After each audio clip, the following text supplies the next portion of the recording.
requests for the cornbread that I make that I thought I'd go ahead and put a little video together here since we're going to need it for supper and show y'all what I do. You are going to need this self-rising. You're going to need self-rising meal. You're going to need 1 cup of self-rising flour, 1 cup of self-rising meal. You are going to need 1 egg, and you're going to need buttermilk. Now I'm about out of buttermilk. I use some, I add some water too. I just want to get it wet enough that it's pourable is what I want to do. And I've got my skillet on here, and I'm very liberal with the oil. And that's what I do to check and see if it's ready. When you pop that water in there, if it pops back at you, it's ready to put your bread in. Okay, so I like to put the meal in first because it just controls that terrible, seems to me like sticking, that the flour wants to half of it stick to your bowl. It ain't a dead measure. It's close enough though. Get that out of the way. I always tend to make a mess. Make a mess every time I food cornbread. Alright. Let's get us a cup. Now I think I told you a cup of flour. In reality, you want about 1.25 cups because it's better.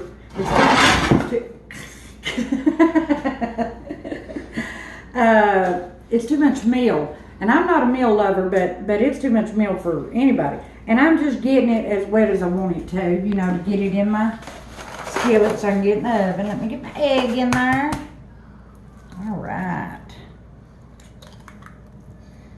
No shells. And if you find one, just eat it and be cool about it. Well, I tell you what, I don't think I've cooked anything yet that I don't throw something in the flour with the egg out of my hand. And get this mixed up.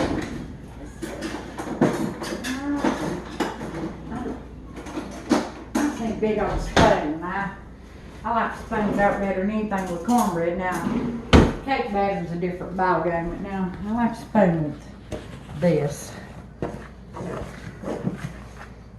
Now you see that, and that's not hardly, and I want to put the rest of this buttermilk in there. Stir it up and see where we're at. Now that's a lot better. Still gonna need some though. That smells so good with that buttermilk in there. Let me get a little water in it. And I don't measure it, I just want to get it to where it's wet enough to make me happy. Now what you've got here is 1 cup of meal, 1 1/4 cups of flour, 1 egg. If you don't have an egg, don't sweat it. You just won't have an egg that day. And I start out with my buttermilk, and then I add some water if I need it, and then I ran out of buttermilk there, so that's what I had. Liberal with your oil. And now let's check it and see if it's hot enough yet. Still not hot enough, but it's starting to get there. I hear it trying to, yeah. It's starting to get there.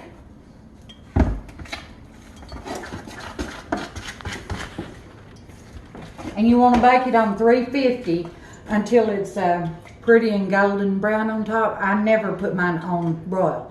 And when this hits that hot oil, it'll just sear it. It'll roll up. You'll see it like if you were searing meat. And that bread is not greasy and oily. I guess like I said, it sears it pretty good. But that's what gives it that beautiful, beautiful crunch. It's still not. It needs to hurry it up now. Y'all get tired of fooling me. It's starting to. But I want it good and hot now. I like my skillet just absolutely piping hot. It's trying, but it's not there yet. But it's gonna be right here in just a second, so I won't sign off. I'll go ahead and wait it out, because about time I sign off, it'll be ready. Ouch, yeah. Felt that. Let's see now. It's close. Yeah, that'll work. And it starts doing that angry popping. Yeah, it's ready. And you can see that I'm extremely liberal with the oil. And that's fine. The only way that your bread will wind up full of grease and oil is if you didn't have your skillet hot enough. But now you be careful when you flip it out, because I tell you what, that oil comes out too and it'll burn you up.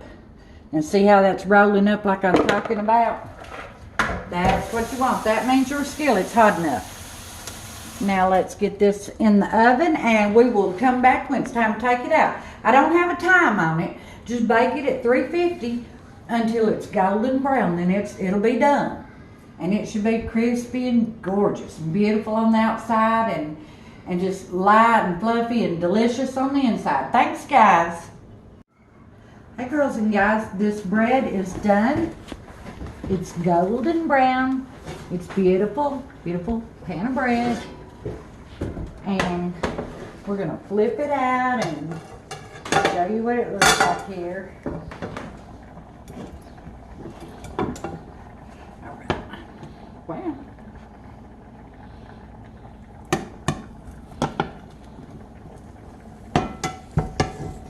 Is that not beautiful? Look at that. Oh, yes. And we will get it over here and cut a piece. Oh, no, let's just cut it right here.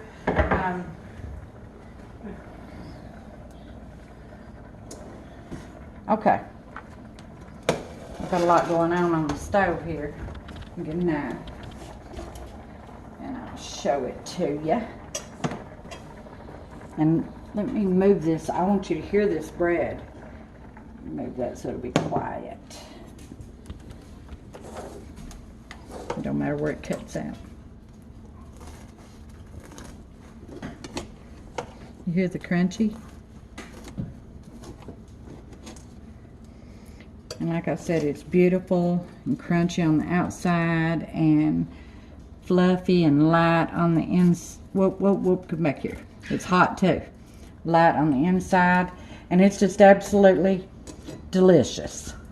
And give it a try, guys, and see if you like it. For people who haven't had cornbread that they did like, you might love it with the buttermilk in it. And for people who don't like buttermilk, it's a whole different something when it's added and made into cornbread. So I really appreciate you guys, and we'll get a plate together here in just a little while with this cornbread with our supper. Thank you.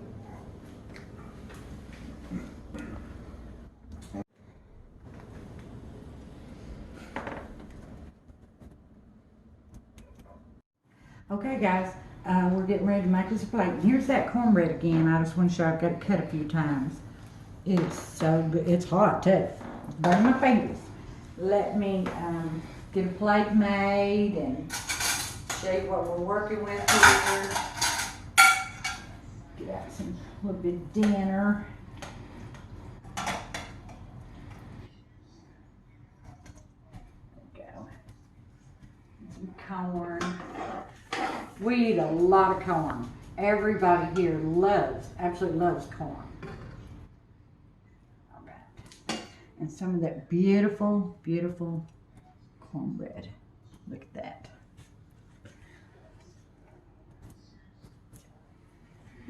And I appreciate you guys watching and commenting and all that you do and say. Y'all are good people, every one of you. And this is that cornbread video, so until next time.